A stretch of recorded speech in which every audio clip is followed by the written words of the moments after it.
Yahweh, Rakatha Yahweh Shai, Thawadi Yahweh, Thawadi Yahweh Shai, Salaki Ya Abba Yahweh, Salaki Yahamashiach Malak Yahweh Shai, Kahala, Abba Yahweh, Bahashim, Hamashiach Malak Yahweh Shai, Bahashim, Rakakadash, Baba Kushah, Baba Kushah, Baba Kushah. Double honors to the elder apostles of Great Millstone. Peace and salutations unto the hopeful elect. Barakathon Thawada to all of those who are being diligent inside this truth, and they're doing the best that they can when it comes down to keeping the commandments of the Most High Heavenly Fathers, as well as carrying on the faith of the Hamashiach Yahweh Shai, who is the Malak. And as always, make it known, it's all about the kingdom. So we about to get into this.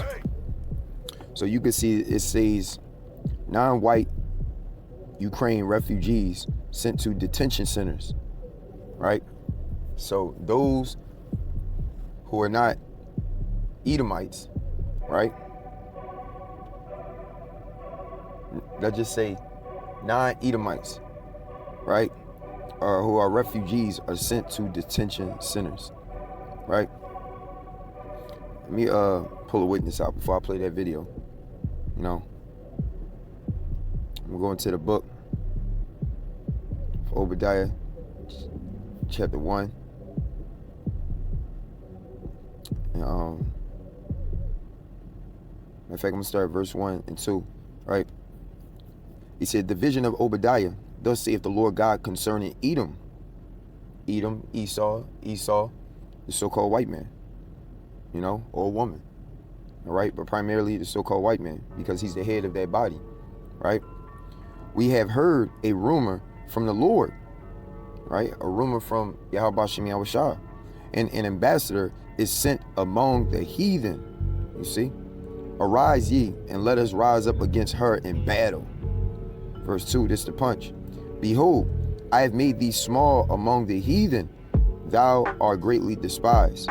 So Yahweh Bashem Yahweh Shai is making it known right here. Yashaela, the Israelites, the so-called blacks, Latinos, or if you want to say Hispanics, and the so-called Native Americans, who are scattered amongst the four corners of the earth, and by being scattered amongst the four corners of the earth, we're greatly despised. That's why he said, I have made thee small among the heathen, meaning he has made us to be low, because of what is written in Deuteronomy, chapter 28 and verse 15, going up against those commandments. So while the heathens are made high, we're made to be low. The heathens are in a place of being as the head, and we being in a place as the tail. That's all a part of those curses, in Deuteronomy chapter 28. Not only just that, just proving that point as far as ourselves being despised, greatly despised.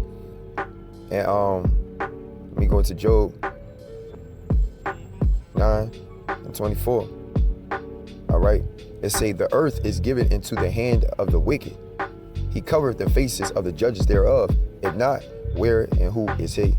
So when he's talking about the earth given into the hand of the wicked, he's talking about Esau, Edom, and all these other nations who have made it within themselves to contribute in Esau, Edom's, atrocities,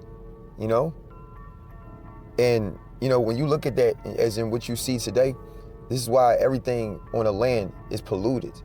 And not only is it polluted, but it also shows forth of just as what is written in this context on how the earth is given into the hand of the wicked. And we know that the scriptures have made it known how Esau, Edom is the border of wickedness, the border of wickedness, Now, there's another one I want to bring out, right? There's another one I want to bring out. Oh man, it's right on point. 2nd Esdras chapter 6. There we go. Right? And I'm going to start at verse 57. He said, and now, O Lord, behold, these heathen, which have ever been reputed as nothing, have begun to be lords over us and to devour us. You see? But we, thy people, whom thou hast called thy firstborn, thy only, begotten, and thy fervent lover, are given into their hands. You see? Given into the hands of the heathens, right? Verse 59, Salaki 59, this is the punch. If the world now be made for our sakes, why do we not possess an inheritance with the world? How long shall this endure? You know? So, you know, our people, even in these times, you know, because nothing is new under the sun. And, you know, there's an everlasting kingdom that's being established, you know, starting from the supernatural, you know, within the heavenlies. And you know, it's going to take place here on the earth. So, you know, ultimately where Yahweh Shem Yahweh Shah stands at, like as the scriptures has made it known, those that endure unto the end will be saved.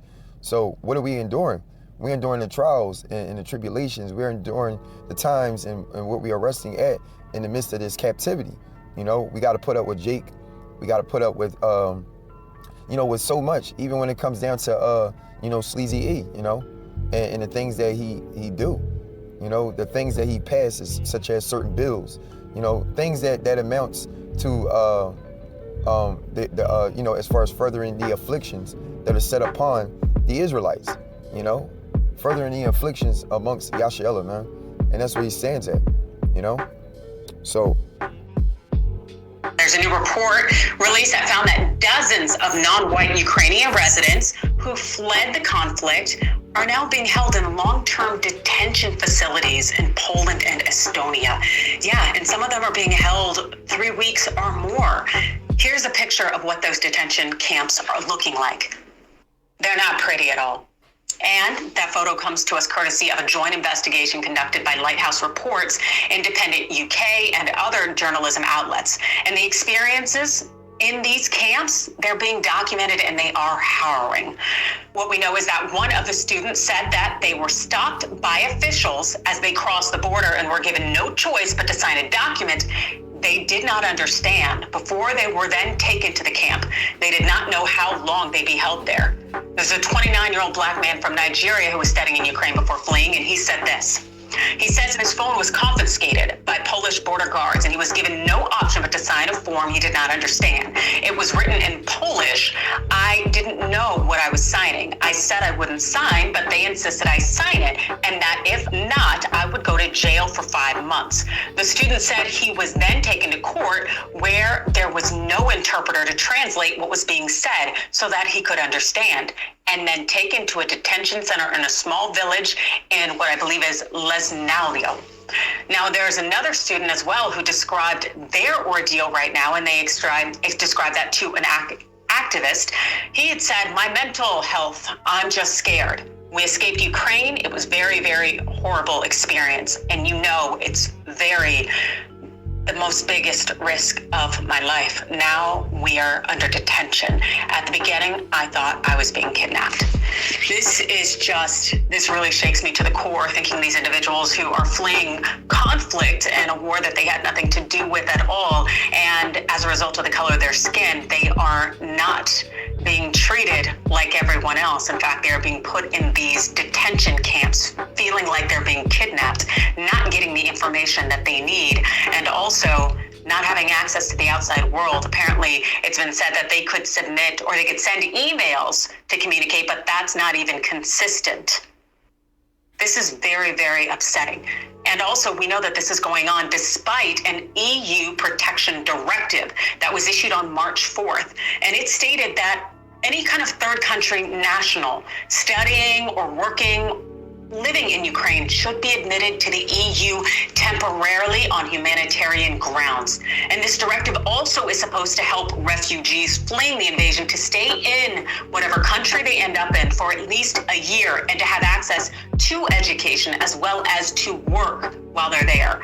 And also, as the Independent UK notes, this EU directive states that it also applies to nationals of third countries other than Ukraine residing legally in Ukraine who are unable to return in safe and durable conditions to their country or region of origin. And so what is the reasoning? What is the excuse? Well, I can tell you that in a letter to a member of the EU Parliament in mid-March, Polish border police, this is a letter here, confirmed that they're holding at least 52 third country nationals. you may not be able to read this letter because it's, in Polish, but hey, I can tell you basically what it says. The letter stated that this detention was necessary to carry out administrative proceedings for granting international protection or issuing a decision on obliging a foreigner to return. A spokesperson for the Polish border force said it couldn't give any detail about the procedures on foreigners because of the protection on personal data, adding that it is the court which takes the decision each time to place people in guarded centers for foreigners. And there are a number of African embassies out there in Poland who are also wondering why their nationals are being detained given this directive, and they're trying to work on their release. This sounds completely fishy, given that it seems that the only people being held here are Black and brown. So, Ravana, how does this sit with you? Yeah, I mean, first, the fact that they're saying that the courts are making these decisions, but now we know that the courts aren't even having interpreters for these, third-party nationals. That's not justice by any stretch of the imagination. And this is disgusting and racist and horrific, but it's not surprising given Poland's treatment of particularly Middle Eastern refugees. I mean, this is a country that was constructing a 16-foot tall border wall on their border with Belarus to try to keep out, predominantly Middle Eastern refugees. This is a country that allowed Kurdish refugees to freeze to death outside its border while they were waiting to get in. Their track record is not great. And I think, a lot of us who are American, we talk about the disgusting nature of our immigration system, but it's not uniquely disgusting. I mean, Europe has a massive immigration problem, and it's not of immigrants coming into the countries. It's the treatment of immigrants, the treatment of refugees, the treatment of asylum seekers. And this is not to say that I think by any stretch of the imagination that the white Ukrainians should be treated worse. I think that all refugees should be treated the same, or, in fact, better than they're being treated, because, even the Ukrainian refugees are not having the easiest time. It's just a gross situation, especially thinking that these people are escaping, which is probably the scariest situation they've ever been in their lives, just to be detained because of the color of their skin.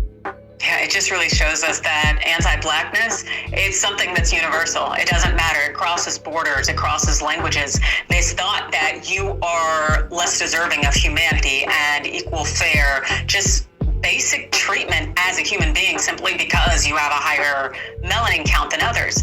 And also we see using this whole documentation thing, saying that they lack proper documentation and that's why we're holding them. Really? So you're going to tell me that the white Ukrainians had all their documentation and it just so happened that the people of color were the ones who did not have any documentation? Get out of here with that. I couldn't even want to believe that, especially if the individual is just a resident of Ukraine. I'm sure they carry their documentation, their passports on them regularly. And so this thought that it's only a certain segment of the population coming from Ukraine who should be in this detention camp because they lack proper documentation just tells us that there will forever be pretexts when it comes to mistreatment of Black and brown people in this world.